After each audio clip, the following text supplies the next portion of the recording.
حضرت ابو ہریرہ رضی اللہ عنہ سے روایت ہے، ایک بار نبی کریم صلی اللہ علیہ وآلہ وسلم لوگوں میں بیٹھے ہوئے ان سے باتیں کر رہے تھے۔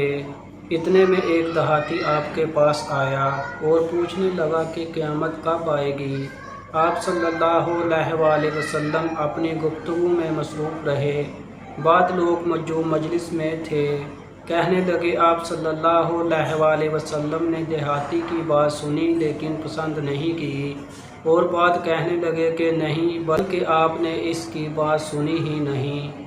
جب آپ صلی اللہ علیہ وآلہ وسلم اپنی باتیں پوری کر چکے، آپ صلی اللہ علیہ وآلہ وسلم نے یوں فرمایا، وہ قیامت کے بارے میں پوچھنے والا کہاں گیا؟ اس دیہاتی نے کہا، یا رسول اللہ میں موجود ہوں۔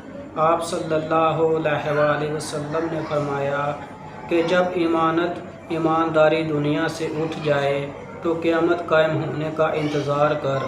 اس نے کہا، ایمانداری اٹھنے کا کیا مطلب ہے؟ آپ صلی اللہ علیہ وآلہ وسلم نے فرمایا کہ جب حکومت کے کاروبار نالائق لوگوں کو سونپ دیے جائیں تو قیامت کا انتظار کر۔